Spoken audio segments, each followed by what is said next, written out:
Shalom, selamat pagi. Selamat berjumpa kembali di ibadah raya Minggu pagi hari ini. Saya percaya kita semua rindu merasakan hadirat Tuhan di tempat ini. Mari kita persiapkan hati kita. Kita mau memasuki penyembahan kita.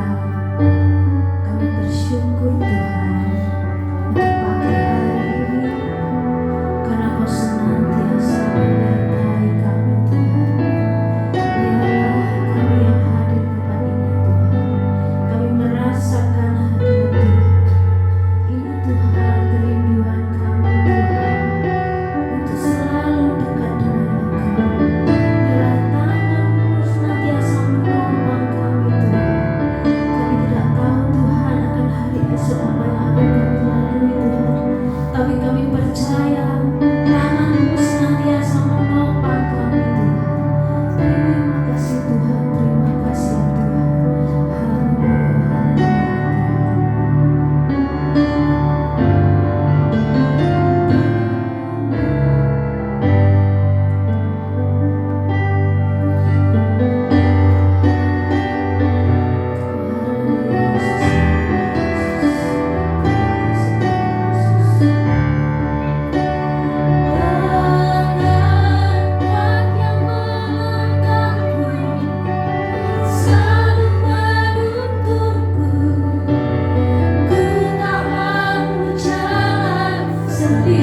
pernah membiarkan kami berjalan sendiri Tuhan.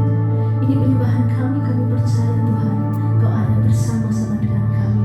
Dan kami siap Tuhan untuk memuji Engkau lebih lagi Tuhan. Yang siap dan percaya sama-sama katakan amin. Kita akan duduk.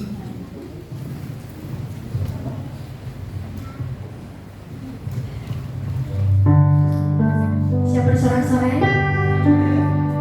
Kurang semangat ya. Siap bersorak-sorai? Beri kemuliaan buat Tuhan.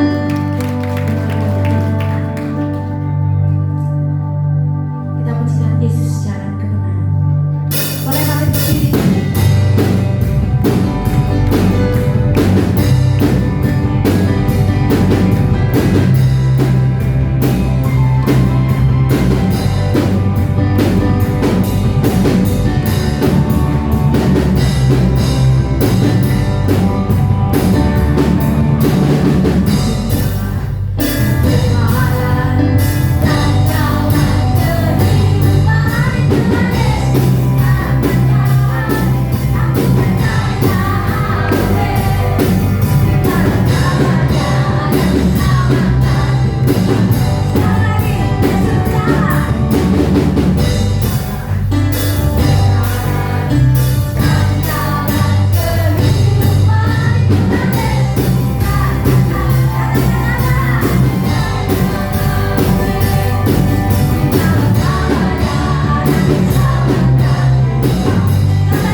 Belum patah semangat ya, masih kuat.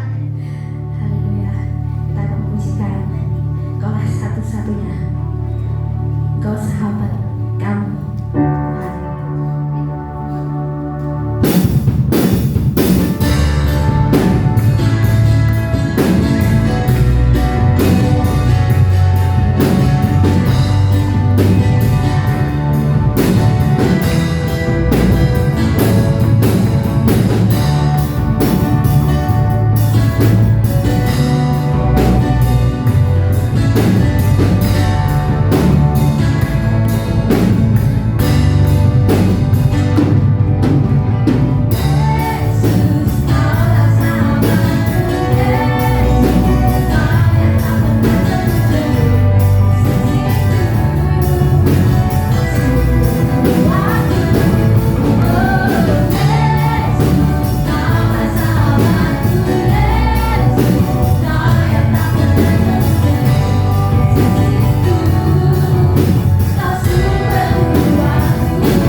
puji-pujian dari ibu-ibu, saya persilahkan.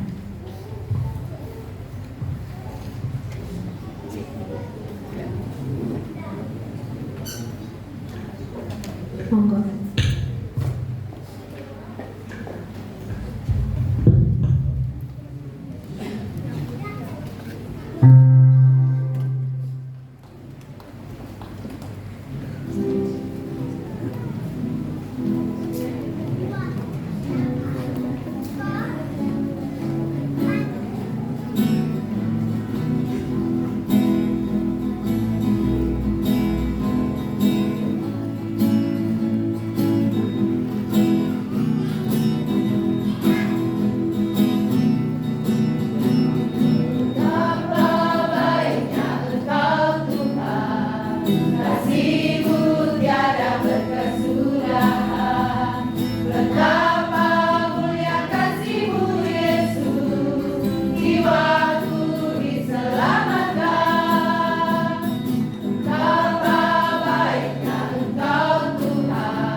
Terima kasih untuk ibu-ibu.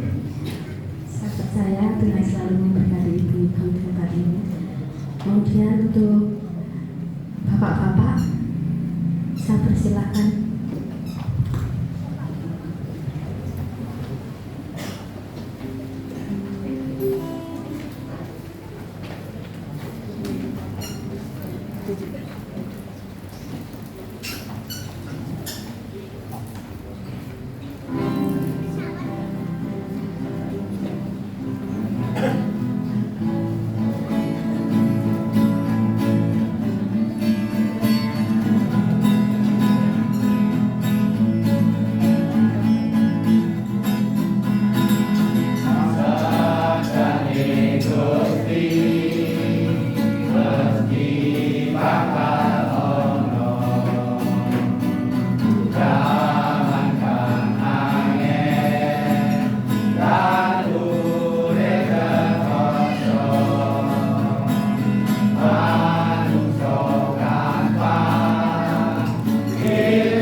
kasih untuk Bapak-Bapak.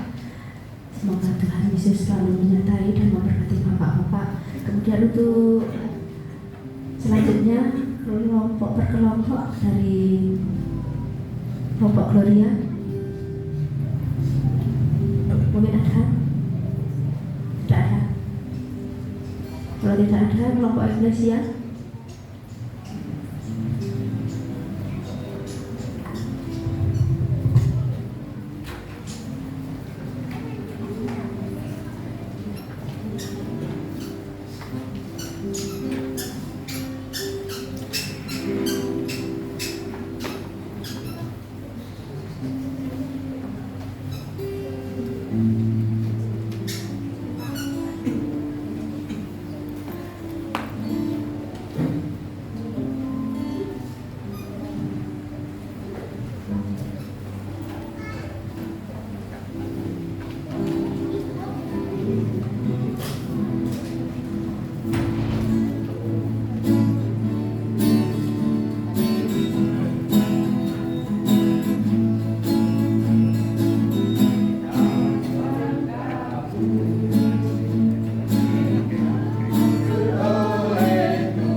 Untuk selanjutnya dari kelompok Hosana, saya persilakan.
benar bagi Yesus tidak ada yang mustahil.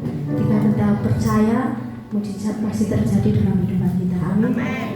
Mari kita mempersiapkan diri kita untuk memberikan persembahan kita. Kita akan pujikan hidup yang ku pilih, maka ku berarti. Kenapa? Mbak nulis tadi sudah tidak ada. Mari kita lanjutkan kembali. Kita akan pujikan hidup yang ku pilih. Kita persiapkan persembahan kita.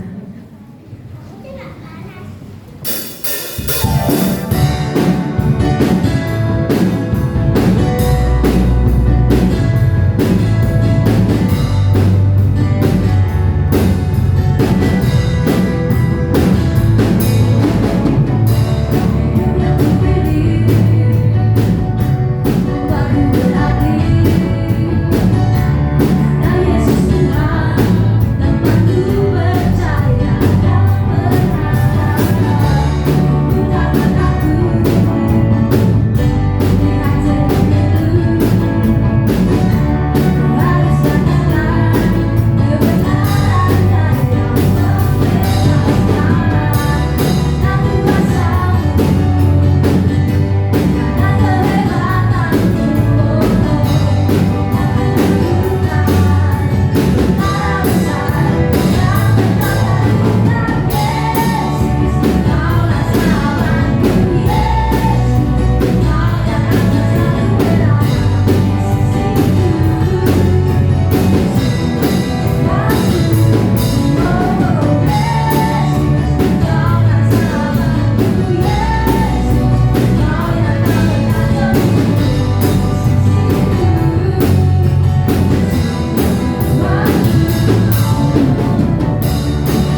untuk memuji Tuhan dengan satu pujian. Hati yang menyembah. Terima kasih ya Tuhan. Biarkan setiap hati kami Tuhan senantiasa menyembah Engkau Tuhan. Kami mau datang Tuhan mencari wajah-Mu di tempat ini Tuhan. Kami percaya kami sudah merasakan setiap nikmat-Mu, kemuliaan-Mu di tempat ini Tuhan. Terima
kemuliaan hanya bagi-Mu Tuhan.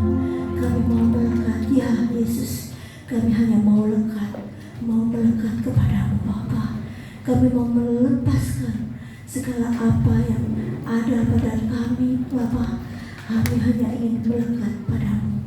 Terima kasih Tuhan, pada pagi hari ini kami sudah menaikkan puji-pujian kami Bapa.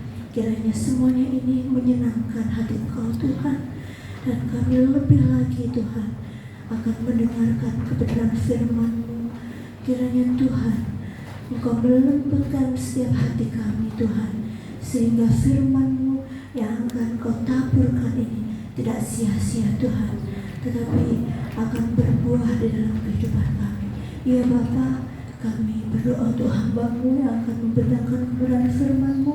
Engkau memberikan hikmat marifat sehingga apa yang disampaikan akan memberkati kami semua. Terima kasih Tuhan, kami siap mendengarkan firman-Mu. Kami mau dengar-dengaran di dalam nama Tuhan kami Yesus Kristus.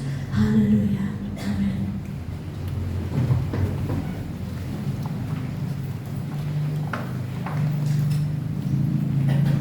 Haleluya. Shalom Bapak Ibu yang dikasih Tuhan. Nama Tuhan, ya, kita hari ini memasuki Minggu Palm kayak gitu ya. Jadi kalau Bapak Ibu mengingat tentang bagaimana Yesus dilulukan ya ketika dia memasuki Yerusalem kayak gitu ya.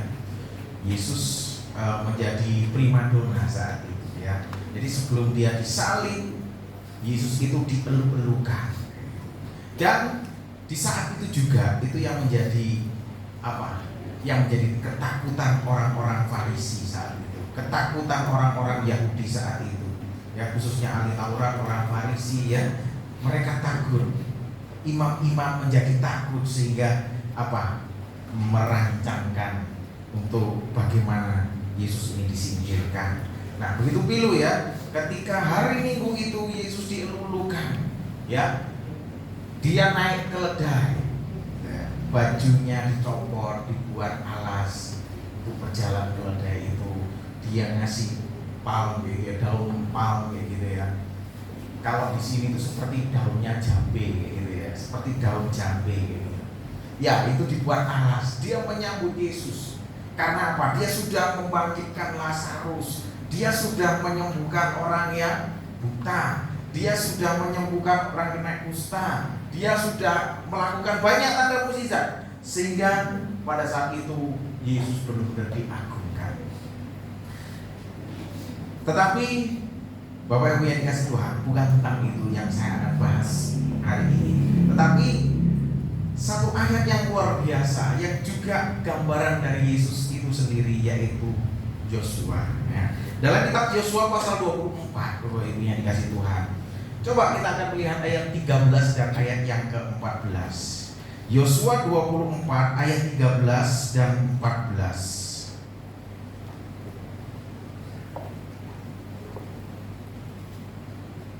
Sudah ketemu? Yosua pasal 24 ayat 13 dan sampai ayatnya ke-14. Nah, sudah ketemu semua ya Bapak Ibu ya. Yosua 24 ayat yang ke-13.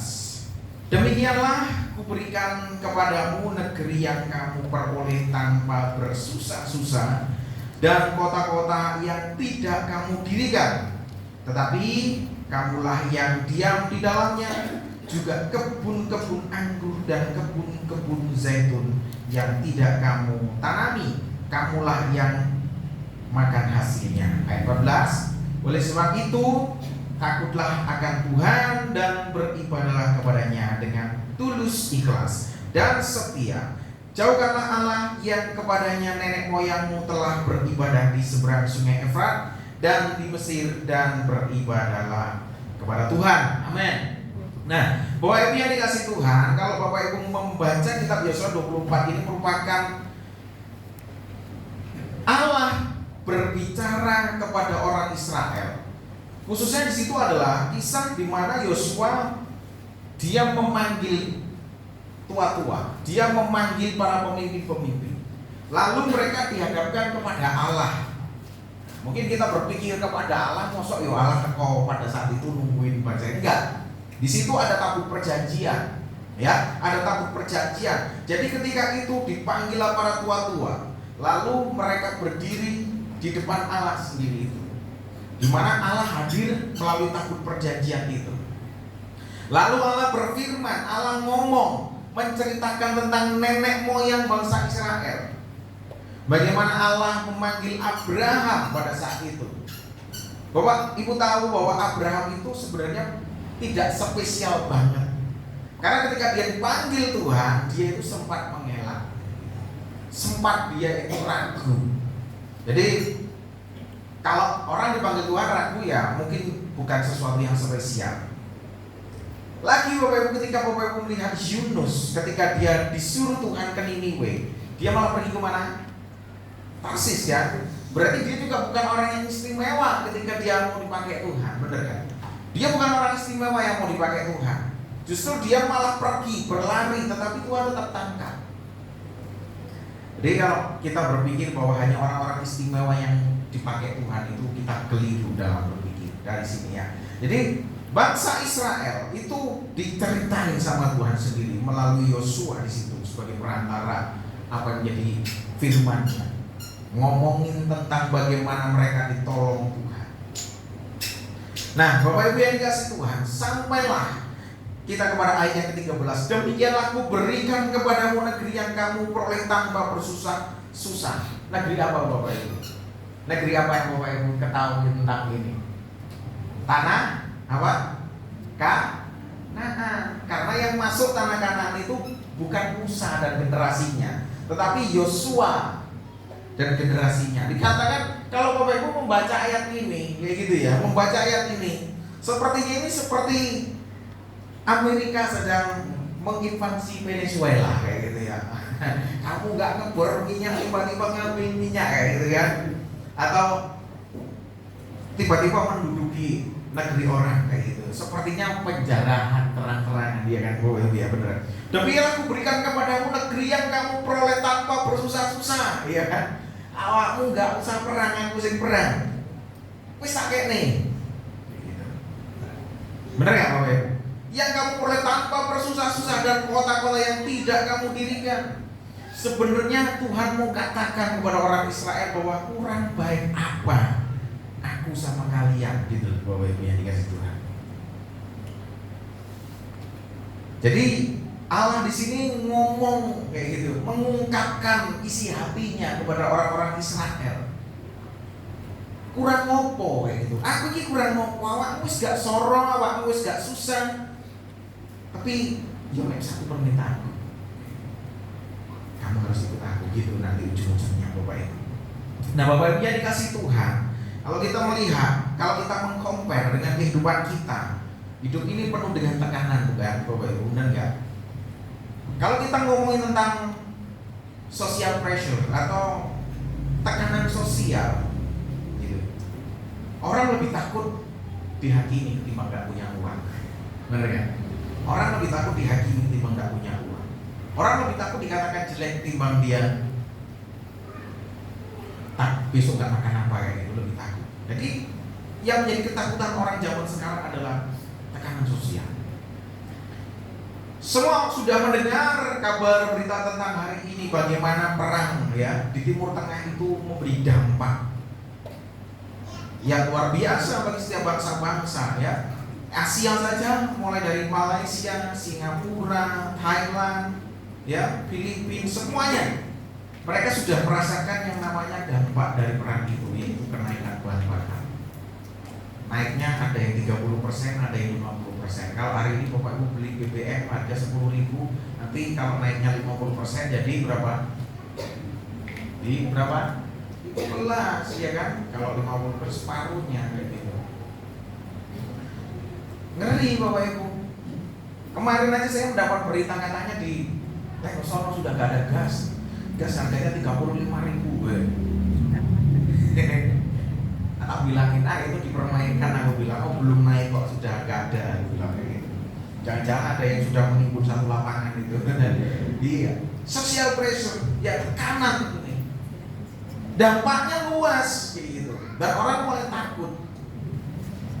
Kalau kita mengingat zaman-zaman ketika Allah ngomong sama orang Israel dalam kitab Yosua, semua sudah kamu tak kasih sama kamu tinggal menikmati. Cuman satu hal, jangan tinggalkan Tuhan. Amin. Iya kan? Gitu. Social pressure. Yang kedua, apa yang membuat orang takut? Tekanan ekonomi. Kalau tadi tekanan sosial, apalagi media sosial. Kalau sudah statusnya miring-miring ya itu. Kena senggol A, kena senggol B, kena senggol C, senggol semuanya ya kan. Wah, nanti malah jadi runyam. Orang mulai takut, itu tadi tekanan sosial. Yang kedua, tekanan ekonomi. Ya, itu sudah pasti terjadi. Itu sudah pasti akan kita rasakan. Dan jadi menungso kita sebagai manusia nggak boleh sing jenenge kagetan, gumunan, bener kan? Wah, gitu kan, heboh, nggak boleh Bapak Ibu. Tuhan bilang apa? Hendaklah kamu bijaksana, jangan menjadi bodoh, tetapi biarlah dirimu menjadi bijaksana.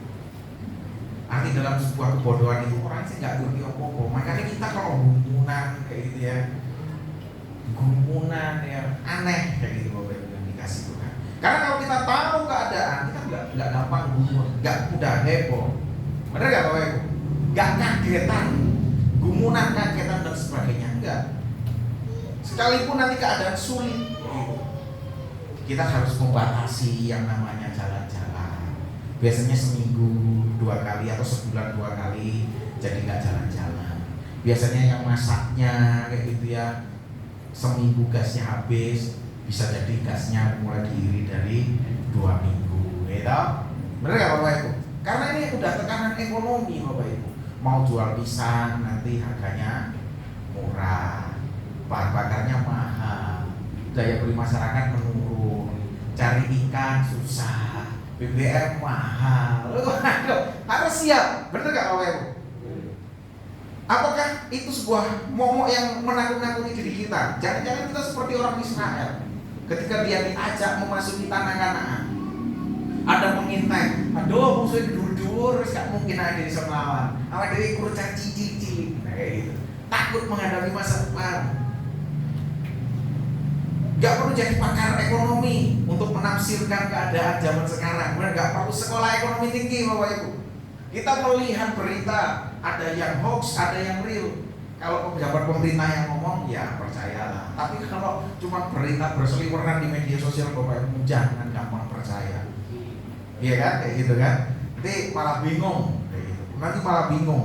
Nah, jangan kita seperti orang Israel. Makanya Tuhan sendiri sampai ngomong sama orang Israel. Diambillah tua-tua pada saat itu. Ngomong Tuhan sendiri, kamu itu tinggal menikmati urip iki. Wes penak, gak perlu nanam anggur, gak perlu nanam buah zaitun. Wes kamu nikmati semua. Benar gak Bapak Ibu? Kamu sudah nikmati semua. Kalau kita baca selanjutnya, ayat yang ke-15, ayat yang ke-13 ngomong apa? Tetapi jika kamu anggap tidak baik untuk beribadah kepada Tuhan, pilihlah pada hari ini kepada siapa kamu akan beribadah. Allah yang kepadanya nenek moyangmu beribadah di seberang sungai Efrat, atau Allah orang Amoni yang negerinya kamu diami. Tetapi aku dan seisi rumahku, kami akan beribadah kepada Tuhan. Ini kata Yosua. Jadi dia memberikan pilihan kepada tua-tua pada saat itu Bapak Ibu. Sudah dienak sama Tuhan, kita dikasih nafas. Kemarin aja nih, saya sempat membaca harga oksigen. Kalau kita itu bernapas sehari itu sudah mahal. Kalau 1 bulan udah miliar, tidak mampu kita beli Bapak Ibu. Jadi yang Tuhan mau itu ucapan syukur. Kita semuanya berharap bahwa anak-anak Tuhan itu menjadi berkat. Amin. Benar gak Bapak Ibu? Menjadi berkat ketika kesulitan tiba. Bukankah malah kita yang heboh, bukan malah kita yang protes sama Tuhan. Tapi kita harus menjadi manusia yang memiliki keyakinan di dalam iman. Orang memiliki keyakinan di dalam pengharapan, tetap kuat dalam menghadapi segala situasi, baik itu tekanan sosial, tekanan ekonomi sekalipun. Haleluya. Itu kadang kita kan menyalahkan setan terus ya. Ini gara-gara setan, ini gara-gara setan. Enggak Bapak Ibu yang dikasih Tuhan. Memang hidup harus seperti itu.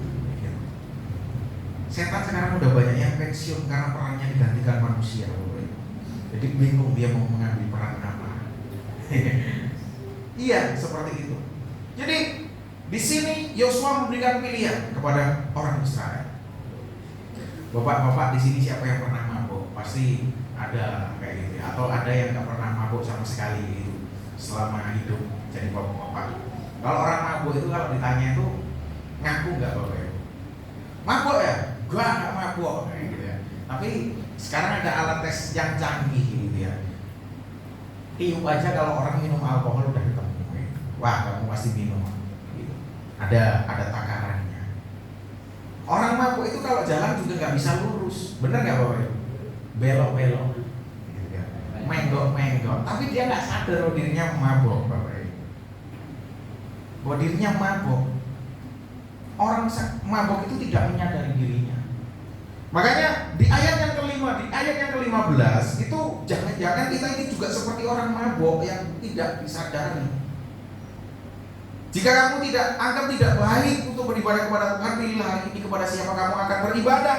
Allah yang kepada nenek moyang beribadah di seberang sungai Efrat, atau Allah orang Amori dan sebagainya dan sebagainya. Ayat yang ke-16. Lalu bangsa itu menjawab, jauhlah daripada kami meninggalkan Tuhan. Itu Bapak Ibu kita. Wes pokoknya aku mau mati orang beriman kepada Yesus. Ya kadang kita seperti orang mabuk itu tidak menyadari kelakuan kita. Tapi kita masih nipu, kita masih bohong, ya kan? Kita masih play victim, ya kan? Benar gak Bapak? Kita masih sering sekali mendukakan Roh Kudus, tidak menyenangkan hati Tuhan. Kita menjadi pembunuh. Kadang orang membunuh, saya sering katakan bahwa membunuh itu tidak harus menghilangkan nyawa, tetapi membunuh itu bagaimana karakter seseorang itu nggak bisa berkembang. Dengan cara apa biasanya orang-orang membunuh? Karakter itu menjadi provokator kayak gitu kan. Iya toh? Hari ini orang membunuh itu dengan banyak cara kayak gitu. Orang didiskriminasi gitu ya, tekanan batin, tekanan jiwanya tergoncang, timbullah trauma dan sebagainya. Itu yang menjadi pembunuh Bapak Ibu yang dikasih Tuhan. Karena dalam firman-Nya sesuatu itu dalam kitab Matius, kamu mengingini saja itu sudah dosa. Gitu kan Bapak Ibu. Baru ada di dalam hatimu saja itu sudah gak benar Tuhan bilang. Karena Tuhan melihat motivasi dalam setiap kehidupan kita. Kita kadang ngomongnya baik-baik, boten, tapi motivasinya itu tidak baik. Tuhan tahu. Tuhan tahu. Jangan sampai kita kehilangan sesuatu yang penting. Jangan sampai kita kehilangan sesuatu yang sangat berharga. Di sini sebenarnya Allah mau katakan bahwa aku ini lebih berharga daripada semua yang ada. Gitu. Lebih daripada anggur yang kamu inginkan, lebih daripada tempat yang kau anggap itu subur, ya, jaminan masa tua. Aku lebih dari semuanya itu. Dan dalam kitab Yosua ini Tuhan juga mau katakan kepada orang Israel bahwa ini yang dikasih Tuhan, bukan karena jerilahmu maka aku memberkatimu, gitu. Tuhan mau katakan itu. Tetapi karena aku sudah memberkati kamu, baiklah engkau datang kepada Tuhan, gitu loh. Bukan karena kerja keras kita diberkati Tuhan. Tapi sebenarnya Tuhan sudah memberkati kita, barulah kita datang menyembah Dia. Haleluya. Ada satu cerita Bapak Ibu yang dikasih Tuhan. Tiga seorang pemuda tinggal di salah satu menara yang lantainya itu 90. Dia ada di lantai 90. Ya kan, pada sore hari mereka bertiga buru naik lift kayak gitu. Naik lift, dia cari makan, mereka bertiga ini cari makan. Tiba-tiba terjadi mati lampu Bapak Ibu yang dikasih Tuhan. Nah, ketika tiga orang anak muda ini mau pulang, wah dia berpikir, wah kita capek nih kalau mesti di lantai 90 ya kan. Bertiga ini waduh mulai bikin cara, ya apa caranya? Kita harus naik tangga ini. Lalu mereka memutuskan, jauh sudah, karena kita berpakaian tebal, mari kita beli pakaian yang tipis, yang supaya ketika kita naik ini tidak terlalu membebani diri kita. Nah, mereka bertiga belanja pakaian. Mereka berganti pakaian. Lalu mereka mulai membuat rencana. Nah, yang satu dikasih cara untuk naik gitu. Kamu punya tugas mulai dari lantai 1 sampai lantai 30, kamu bercerita tentang Gorontalo gitu kan. Supaya kan ketika takut dia kan makin cepat larinya kan, naik kayak gitu sampai lantai 30. Nah, yang kedua, dari lantai 30 sampai lantai 60 dikasihkan tugas cerita. Orang yang kedua, ceritanya tentang yang apa? Yang lucu-lucu gitu. Supaya ketika dia sudah capek ngos-ngosan, dia ketawa-ketawa, nggak terasa naik lagi dari lantai 30 ke lantai 60. Nah, yang terakhir itu dikasih tugas untuk cerita yang sedih-sedih, mulai dari lantai 60 sampai lantai 90. Mulailah mereka bercerita, satu horor sampai lantai 30. Yang satunya lagi mulai cerita, wah sudah lantai 30, tugasmu yang kedua, ceritalah mereka yang menyenangkan, ketawa-ketawa. Pikirku lah, nah dia mulai tebak-tebakan, wah sambil menjaga gurau sampai lantai 60. Nah, tibalah lantai 60 ini yang terakhir cerita tentang sedih-sedih. Dia ceritakan semuanya, wah masa laluku, wah aku disiksa, digiling, wah mereka teman-temannya pada bersedih sambil naik lantai gitu, sudah capek, sudah lelah, mereka makin lelah. Nah, tibalah lantai yang ke-89 Bapak Ibu. Teman-temannya yang dua ngomong sudah cukup. Dia masih mau, aku mau cerita lagi yang lebih sedih lagi. Apa Bapak Ibu yang dia ceritakan? Sudah cukup. Yang dua bilang udah cukup. Enggak, ini harus cerita apa dia tanya. Kuncinya ketinggalan. Bapak Ibu, kunci kamarnya ketinggalan. Lebih menyedihkan. Apa artinya Bapak Ibu dalam hidup ini? Kadang kita saking asiknya menikmati kehidupan, kita lupa sesuatu yang esensi, sesuatu yang jauh lebih penting dari semuanya itu. Dan kita terbuai terkadang. Benar gak Bapak Ibu? Benar gak? Kita terseret. Seperti anak tadi, lupa kuncinya gak dibawa. Yesus Allah kita, seperti yang dikatakan Yosua kepada orang Israel. Iya kan? Allah ini Allah yang sangat penting. Makanya putuskan mulai hari ini kepada siapa kamu beribadah. Bukan hanya itu, setelah ini Bapak Ibu, Israel ini masih melawan Tuhan. Benar? Ini adalah teokrasi, di mana pemerintahannya itu dipimpin sama Tuhan.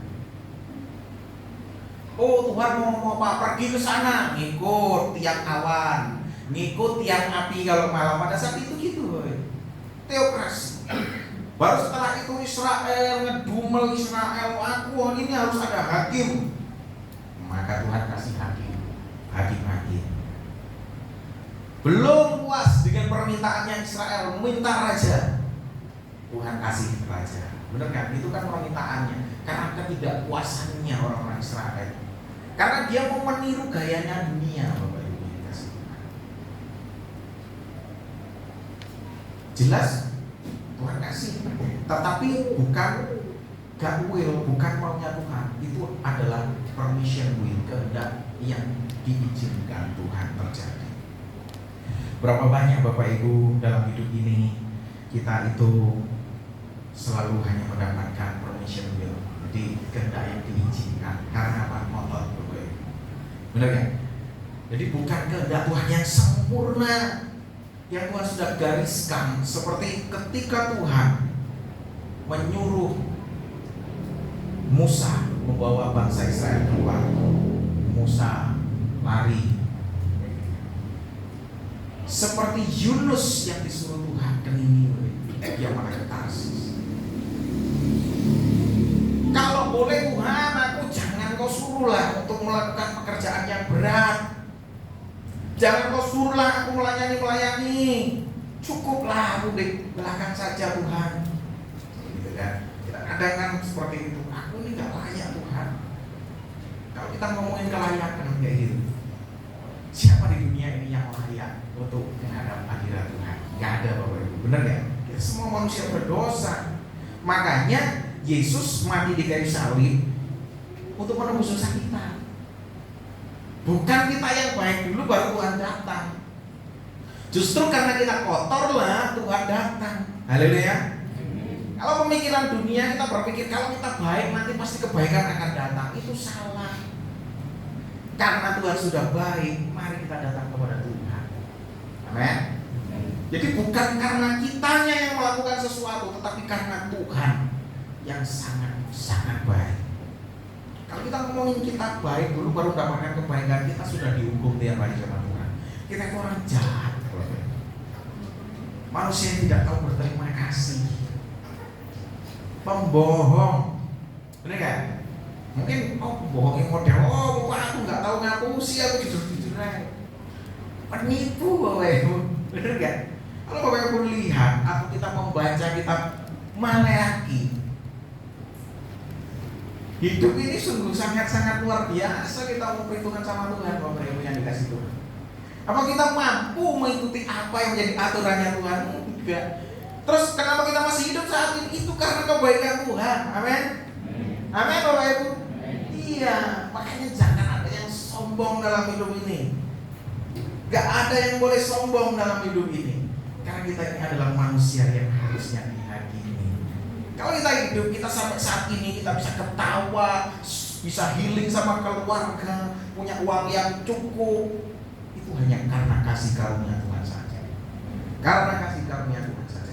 Makanya dalam kitab Yosua pasal 24 ayat yang ke-15 ini menjadi ayat yang memberikan tolak ukur pilihan kepada kita. Kepada siapa kita mau beribadah. Ada yang mungkin masih takut sama hantu. Hantu gak usah ditakuti. Ada yang masih takut sama orang mati. Orang mati gak usah ditakuti. Takutlah sama Sang Pencipta, Tuhan Yesus Kristus. Amin. Amin Bapak Ibu. Jangan takut tiba-tiba besok dinuklir, ya apa kayak gitu kan. Mati kabeh mene. Gak masalah, itu bukan sesuatu yang menakutkan. Israel itu Bapak Ibu, dari mereka sononya sebelum jadi bangsa saat ini, itu kerjaannya perang Bapak Ibu. Makanya kalau urusan rudal yang berkeliaran itu mereka sudah biasa. Benar ya Bapak? Mereka terbiasa karena keadaan. Makanya jangan mengajari diri kita untuk terbiasa dengan keadaan yang nyaman. Gitu Bapak Ibu yang dikasih Tuhan. Kalau orang tua itu selalu ngajari sing gampang prihatin lagi, sing gampang prihatin, gitu kan Bapak Ibu? Bener kan? Sing prihatin artinya hidup itu nggak hanya untuk hari ini, nggak hanya untuk besok, tetapi lusa juga untuk sing hati-hati, gitu kan? Kata-kata orang tua gitu kepada anaknya, sing hati-hati, karena mereka sudah kenyang makan garam kehidupan. Kalau Bapak Ibu melihat dia kisah Yosua yang luar biasa, anak muda yang punya spirit.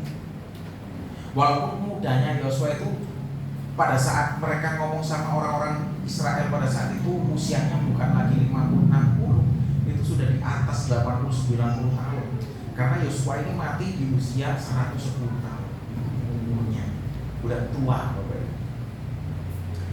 Tapi dia luar biasa, menjadi salah satu pemimpin Israel yang punya kesemangatan tinggi, mampu memandang sesuatu dengan kacamata iman. Kalau Bapak Ibu mulai galau dengan keadaan, kok piye, kopi ini apa larang, cengkeh apa larang, nggak usah dipikir, kerjakan saja apa yang ada di depan. Lakukan saja yang terbaik. Semua terjadi bukan karena kita baik, tapi Tuhan sudah menyediakan yang terbaik buat kita. Percayalah Bapak Ibu yang dikasih Tuhan, tekanan sosial, tekanan ekonomi, keadaan hidup yang sulit, semuanya itu dialami semua bangsa. Dan satu hal yang Tuhan minta kepada kita, bahwa percayalah kepada Dia. Bahkan Bapak Ibu, kalau saya katakan tadi bahwa hari ini adalah Minggu Palm, hari Jumat adalah Jumat Agung di mana Yesus disalib. Ketika dia sudah dilulukan, dia masuk penderitaan. Dia akhirnya mati untuk menebus dosa-dosa kita. Dan hari ini kita juga masih menikmati kasih setianya Tuhan. Oleh karenanya, mari jangan sampai goyah imanmu. Amen. Jangan goyah imanmu, jangan goyah. Jadi ketika kesulitan jangan, wah ini Tuhan nggak baik, aku sudah berdoa kenapa masih seperti ini. Ini boleh menyalahkan Tuhan. Sama seperti orang Israel saat itu, udah tahu dia disertai Tuhan dengan tiang awan tiang api, masih ngedumel sama Tuhan, masih menyembah berhala. Siapa masih di antara kita yang seperti ini, Bapak Ibu? Sudah diberkati Tuhan, sudah disertai Tuhan, sudah diberikan semua Tuhan, masih suka bikin sesajen. Iya toh? Masih ngitung ini kalau rumah ini madep ulon ini gak bener, ini harus madep kerong etang. Dihitung tanggalnya bikin rumah Bapak Ibu. Waduh, tahun ini gak bener ini. Hitungnya pas Desember banjiran nanti Bapak Ibu. Iya kan? Kadang-kadang masih gitu orang Kristen kan lihat banyak sekali. Masih percaya tahayul, percaya guna-guna, masih percaya hal itu. Bapak Ibu yang dikasih Tuhan, ingat yang dikatakan kamu mau beribadah kepada siapa?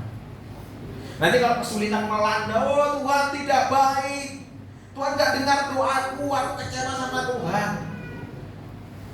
Udah melakukan apa sama Tuhan hidup kita ini? Gitu ya. Kalau Tuhan mau tutup, aku itu nyapo. Aku tahu menaknya aku tak gitu Tuhan, lek ngomong bahasa enak itu. Terus tahu menaknya aku tak, kok nuntut aja. Seperti orang tua sama anak, kadang anak kan nuntut ya gitu ya. Terus tahu menaknya aku tak, kayak gitu kan. Ini kayak Tuhan itu sama kita ini anaknya Tuhan. Kita kadang, wah Tuhan gak baik, Tuhan ini gak menolong, Tuhan ngomong. Kita mau komplain kalau adegan ini Tuhan ngomong, kamu buat apa? Sehingga kamu ngomong itu. Sudah apa kamu lakukan gitu Bapak Ibu? Ya kita memang kadang-kadang seperti orang mabuk yang saya katakan tadi.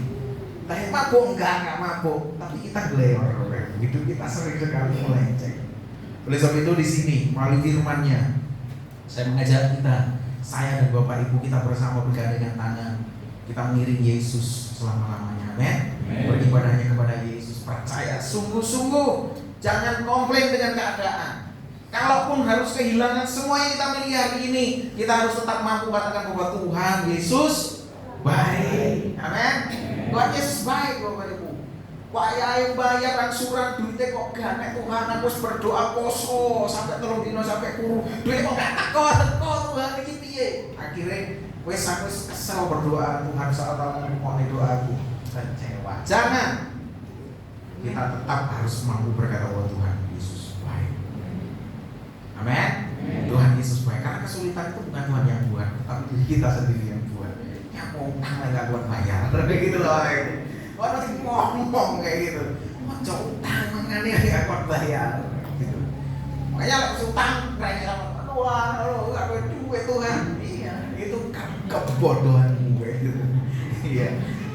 Itu Bapak Ibu yang jangan mudah menyalahkan Tuhan. Tuhan terlalu baik dalam kehidupan kita. Dan firman Tuhan pada saat ini memberikan kita pemahaman, menguatkan kita ya, menjadi penghiburan dalam kehidupan kita, dan biar kita menjadi anaknya yang selalu percaya dan setia kepada Tuhan. Tuhan Yesus memberkati. Mari pemain musik saya akan maju ke depan. Haleluya. Terima kasih Tuhan. Terima kasih Tuhan Yesus. Terima kasih. Haleluya. Mari Bapak Ibu, saya undang semuanya untuk bangkit berdiri.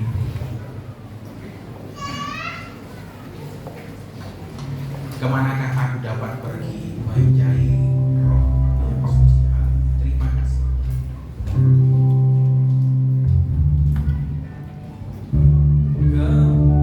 Kemanakah aku dapat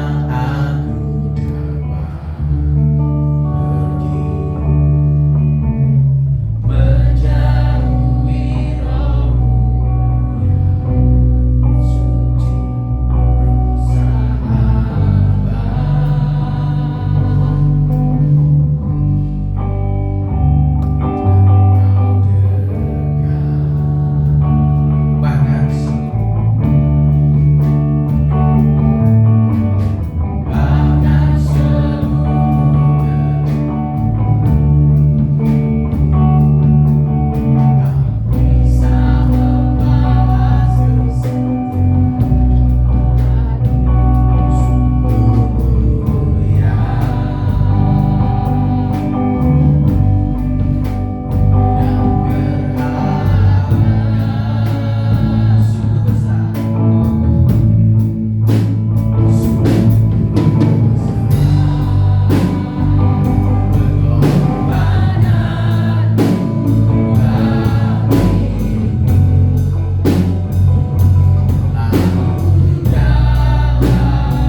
dengar pada saat siang ini Tuhan Yesus, bila kami diberikan kekuatan baru, biarlah kami tidak meninggalkan Engkau sedetik, tidak kehilangan arah, tidak kehilangan kepercayaan dan keyakinan kami, tidak kehilangan iman kami kepada Engkau Kristus.